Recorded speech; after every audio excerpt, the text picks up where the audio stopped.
നമസ്കാരം, എൻ്റെ പേര് സുശീല ദേവി, മെയ്ഡ് ഇൻ കൊല്ലം. കഴിഞ്ഞ പ്രാവശ്യത്തെ എപ്പിസോഡ് കഴിഞ്ഞ് പോയപ്പോഴത്തേന് എൻ്റെ സ്റ്റുഡൻറ്റ് തന്നെ പറഞ്ഞു, എന്തിനാ ടീച്ചറെ ഇങ്ങനെ പിന്നെ കൊട്ടാരക്കരയെന്ന് പറഞ്ഞ് പുനലൂർ എന്ന് പറഞ്ഞാൽ പോരെയെന്ന്. ഇപ്പോഴും ഞാൻ പറയുന്നു, പുനലൂരും കൊട്ടാരക്കരയും ഞങ്ങൾ കണക്റ്റഡ് ആണ്, അങ്ങോട്ടും ഇങ്ങോട്ടുമായിട്ട് ഞാൻ ജീവിക്കുന്നു എന്ന് പറയാം. അതുപോലെ തന്നെ ഞാൻ എന്നെക്കുറിച്ച് പറയുകയാണെങ്കിൽ, നോ പറയാൻ അറിയാത്ത ഒരു ശശീധരൻ നായരുടെ പെങ്ങളാണ് ഞാൻ. അതുപോലെ തന്നെ നോ എന്ന് മാത്രം പറയാൻ അറിയുന്ന ഒരു പോലീസുകാരൻ്റെ ഭാര്യയും കൂടാണ്. ഇതെന്തിനാണ് ഇവിടെ വന്നതെന്ന് ചോദിച്ചാൽ, ചിരി എനിക്കിഷ്ടമാണ്, ചിരിക്കുന്നവരെ ഇഷ്ടമാണ്, ചിരിച്ചുകൊണ്ട് സംസാരിക്കുന്നവരെ അതിലേറെ ഇഷ്ടമാണ്. അതുകൊണ്ടാണ് ഞാൻ ഇവിടെ വന്നത്. സത്യത്തിൽ എന്നെ ഞാനാക്കി മാറ്റിയത് ഈ അമൃത ടി വി തന്നെയാണെന്ന് പറയാം. ഇപ്പോൾ പുതിയൊരു ഇങ്ങനെയുള്ളൊരു പ്രോഗ്രാം തുടങ്ങി ലേഡീസിനെ എല്ലാം അവരുടെ BP-യും പ്രഷറും കൊളസ്ട്രോളും എല്ലാം കുറച്ച് ഇങ്ങനെയുള്ളൊരു പരിപാടിയിലേക്ക് വന്നതിന് ഈ അമൃത ടി വിയിലെ പ്രവർത്തിക്കുന്ന സകലമാന അണിയറ ശില്പികൾക്കും നന്ദിയുണ്ട്. ഞാനിവിടെ പറയാൻ പോകുന്നത് എൻ്റെ അമ്മാവനെ കുറിച്ചാണ്. എല്ലാവർക്കും അമ്മാവനുണ്ടല്ലോ. താത്തയ്ക്ക് 2 അമ്മാവന്മാരില്ലയോ? പിന്നെ 2 അത് ഞാൻ അറിഞ്ഞില്ല. രചനയ്ക്കും ഉണ്ടല്ലോ 3. അയ്യോ, മാഷിനും ഉണ്ടല്ലോ 1. ഒന്നേ ഉള്ളു. ഇതെൻ്റെ അമ്മാവനാണ്, എൻ്റെ മാത്രം അമ്മാവനാണ്, എൻ്റെ സ്വന്തം അമ്മാവനാണ്, മെയ്ഡ് ഇൻ കൊല്ലം. എൻ്റെ അമ്മാവനെ കുറിച്ച് പറയുകയാണെങ്കിൽ എല്ലാവർക്കും അത് കേൾക്കാനായിട്ടുള്ള എന്തോ ഒരു ലതില്ലയോ, ഒരു ക്യൂരിയോസിറ്റി. എല്ലാവരും അങ്ങ് സൈലൻസ് ആയല്ലോ. ക്യൂരിയോസിറ്റി ഉണ്ടാ, ബാക്കി പറഞ്ഞോ. എന്ന് ഈ അമ്മാവനുണ്ടല്ലോ, വെറും പാവം ഈ അമ്മാവൻ. പക്ഷേ ഈ പുല്ലിനെ കുറിച്ച് പറയുകയാണെങ്കിൽ ഇന്നലെയും ഇന്നും നാളെയും തീരില്ല. അങ്ങനെയാണ് എൻ്റെ അമ്മാവൻ.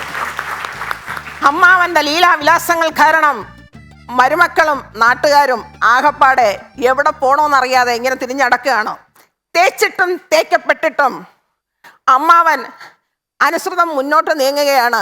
ഇതൊക്കെ കണ്ട് മരുമക്കളുടെ ജീവിതം പൊട്ടത്തേങ്ങ പുതിച്ച പോലെ ഇരിക്കുകയാണ്.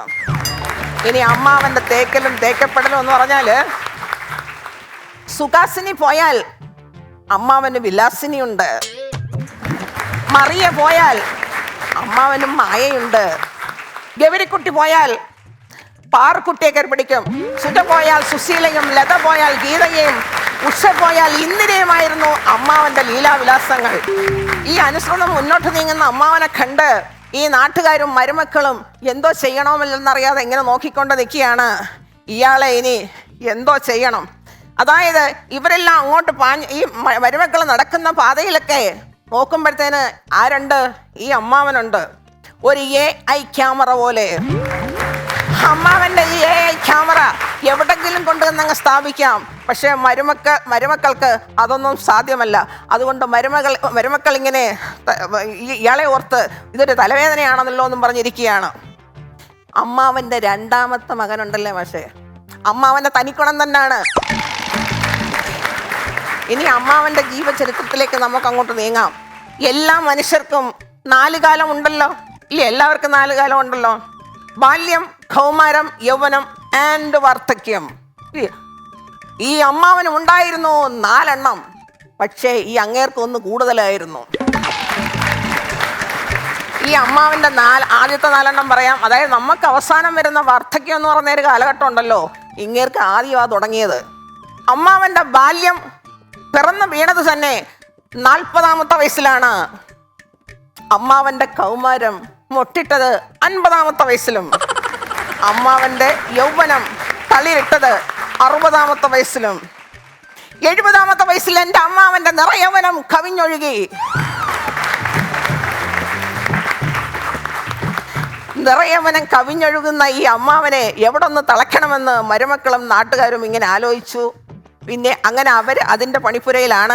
അന്നേരം നമുക്ക് അമ്മാവൻ്റെ ആദ്യത്തെ കാലഘട്ടം എന്തോ നോക്കാം. അതായത് എല്ലാവർക്കും വരുന്ന അവസാന ഇതുണ്ടല്ലോ, വാർദ്ധക്യം. അമ്മാവൻ ആദ്യമാണ് തുടങ്ങിയത്.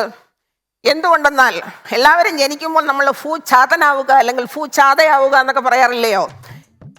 ഈ അമ്മാവൻ വായും കീറി പിളർന്നു വന്നത് വാർദ്ധക്യത്തിലേക്കാണ്. എന്തുകൊണ്ടെന്നാൽ ഇങ്ങനെ കയറി വന്നപ്പോഴേ ചൊറി, ചിരങ്ങ്, കരപ്പൻ ഈ 3 എണ്ണമായിട്ടാണ് കയറി വന്നത്. ഇത് 3 ഒരു ഫാമിലിയിലെ മെമ്പേഴ്സാണ് അല്ലേ, ഫാമിലി മെമ്പേഴ്സാണ്. ഇതിൽ കരപ്പൻ എന്ന് പറയുന്ന ഒരു സാധനമുണ്ട്. ഇത് ഇച്ചിരി അഹങ്കാരിയാണ്. വന്നാൽ പിന്നെ ഏതെങ്കിലും ഒരു അടയാളം ഇട്ടിട്ടേ പോത്തുള്ളൂ. ഇങ്ങനെയുള്ള ഈ 3 സൂത്രങ്ങളും കയറി വന്നത് കൂടാതെ മേമ്പടിയായിട്ട് അമ്മാവന് വേറൊരു സൂത്രം കൂടെ കയറി വന്നു. അതാണ് ഏത്? വില്ലൻ ചുമ. വില്ലൻ ചുമയും ഈ ചൊറി ചരങ്ങ് കരപ്പൻ എല്ലാം കൂടെ കൂടിയിട്ട് അമ്മാവനെ കണ്ടാൽ ഏത് രൂപത്തിലാണെന്ന് സ്വന്തം തള്ളയ്ക്കും തന്തയ്ക്കും തിരിച്ചറിയാനൊക്കത്തില്ലായിരുന്നു. പിന്നെ പ്രാർത്ഥനയുടെ ഫലമായിട്ടാണോ മരുന്ന് കൊടുത്തതിന്റെ ഫലമായിട്ടാണോ എന്തുവാന്ന് അറിയത്തില്ല, ഇങ്ങനെ 39 വയസ്സ് വരെ എന്തിലായിരുന്നു? വാർദ്ധക്യത്തിൽ തന്നെ ആയിരുന്നു. അതാണ് 40ാമത്തെ വയസ്സിൽ എന്തായി മാറിയത്? അയാൾക്ക് ബാല്യം പിറന്നു വീണത്. ഈ നാട്ടുകാരുടെ കുറ്റം പറച്ചിലിന്റെ ഇടയിൽ നിന്ന് അമ്മാവനൊരു ഫിനിക്സ് പക്ഷിയെ പോലെ ഇങ്ങനെ ഉയർന്നു പൊങ്ങി. നാട്ടുകാരുടെ ഓരോ തെറിയും അമ്മാവന്റെ ജീവിതത്തിലെ ഓരോ ഗോൾഡ് മെഡലായിരുന്നു. ഈ ഗോൾഡ് മെഡൽ എല്ലാം കൂടെ കൂട്ടിവെച്ച് അയാളുടെ വീട് തന്നെ അങ്ങ് നിറഞ്ഞുപോയി. ഈ അമ്മാവനെ ഒന്ന് ഒതുക്കണമല്ലോ എന്ന് ആര് തീരുമാനിച്ചു?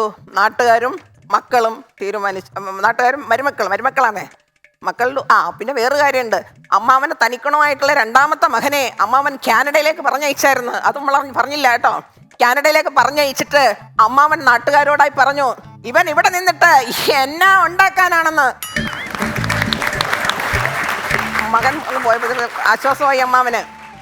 അത് കഴിഞ്ഞതിന് ശേഷം അമ്മാവനെ ഒന്ന് ഒതുക്കണമെന്ന് വിചാരിച്ച് മരുമക്കളും നാട്ടുകാരും കൂടെ ഒരു തീരുമാനം എടുത്തു. ഞങ്ങളുടെ ആ ഡിസ്ട്രിക്റ്റിൽ നല്ലൊരു പ്രശസ്തമായിട്ടുള്ളൊരു അമ്പലമുണ്ട്. അതിലെന്താണ്? പുരുഷാങ്കരന്മാരുടെ താലപ്പൊലി എടുക്കുന്ന ഒരു അമ്പലം. എന്നിട്ട് അമ്മാവനോടായി മരുമക്കൾ പറഞ്ഞു, അമ്മാവൻ കഴിഞ്ഞ ജന്മം ചെയ്ത പാവവും ഈ ജന്മം ചെയ്ത പാവവും ഇനി വരാൻ പോകുന്ന ജന്മം ചെയ്ത പാവവും കൂടെ മാറാൻ വേണ്ടി അമ്മാവൻ ഒരു കാര്യം ചെയ്യ്, ഒരു ശാങ്കനയുടെ ഒരു താലപ്പൊലി എടുക്കാൻ പറഞ്ഞു. അമ്മാവന് വളരെ സന്തോഷമായിരുന്നു. എന്ന് വെച്ചാൽ ഇങ്ങനെയുള്ള ആളുകളുടെ ഇടയിലേക്ക് കയറിപ്പോകാനായിട്ട് അമ്മാവന് എന്തോ ഒരു അഭിവാഞ്ച ഉണ്ടായിരുന്നു. അങ്ങനെ അമ്മാവൻ അത് സമ്മതിച്ചു.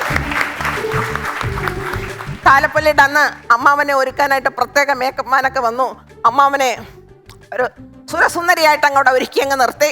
ആയിരക്കണക്കിന് യുവസുന്ദരിമാരുടെ ഇടയിലൂടെ പാഞ്ഞു പോകുമ്പോൾ അമ്മാവനുണ്ടാകുന്ന ഒരു ലതുണ്ടല്ലോ, ഏതാ ഒരു സന്തോഷം പറഞ്ഞറിയിക്കാനൊക്കത്തില്ലായിരുന്നു.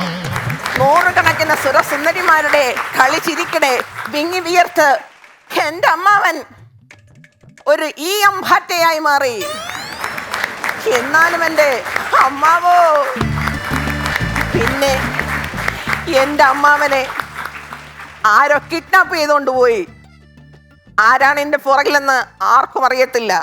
അതുപോലെ തന്നെ ഈ പടക്കശാലയിൽ എന്തെങ്കിലുമൊക്കെ ദുരന്തങ്ങൾ ഉണ്ടാവുകയാണെങ്കിൽ നമ്മൾ ഈ കമ്പിപ്പൂത്തിരി, മത്താപ്പൂ, തറയിലിഴയുന്ന പാമ്പ്, ഇതിനെയൊക്കെ എടുത്ത് നമ്മൾ പോസ്റ്റ്മോർട്ടം നടത്താറുണ്ടല്ലോ.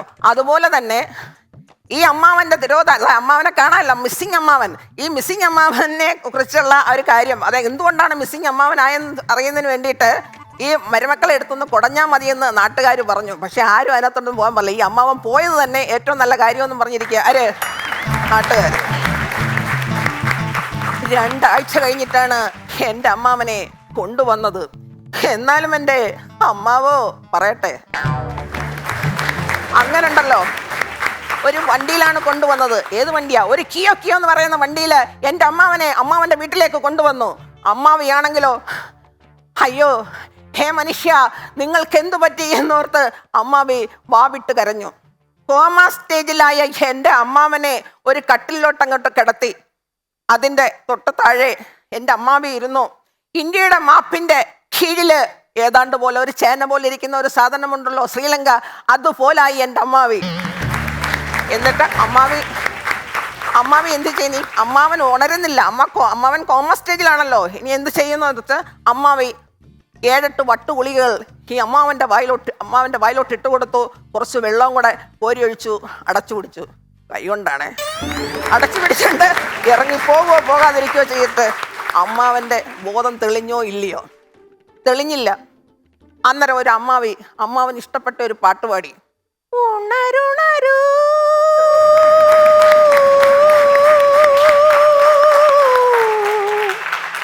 ഉണ്ണിപ്പൂവേ. അയ്യോ,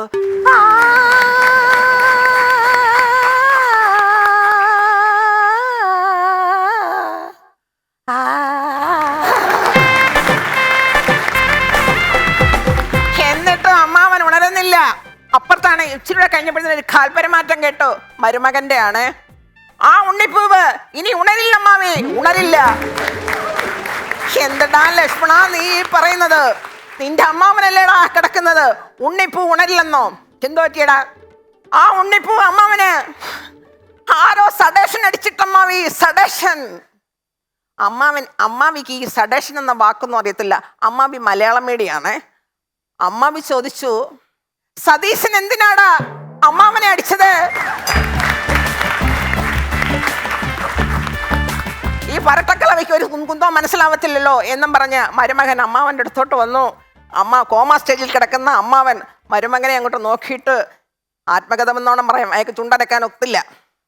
എന്നാലും എൻ്റെ മരുമോനെ, നീയൊക്കെ കൂടി എന്നെ ഇങ്ങനെ ആക്കി കളഞ്ഞല്ലോടാ, ഹേമദ്രോഹി, bloody rascal, bloody idiot international.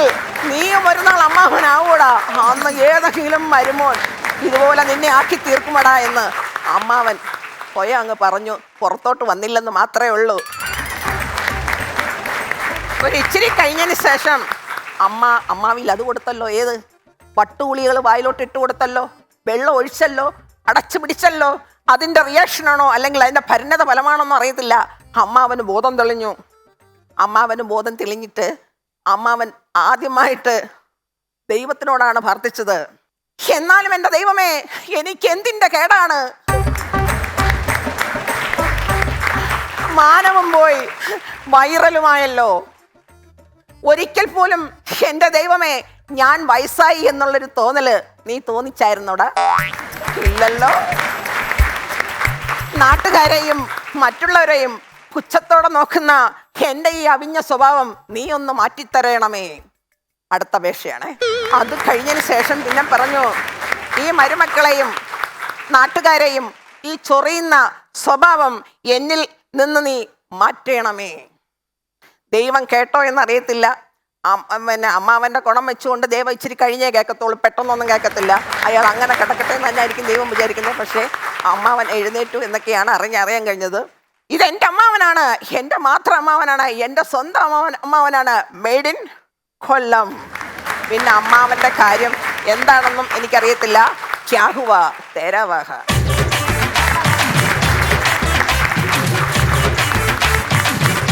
Once upon a time, once upon a time.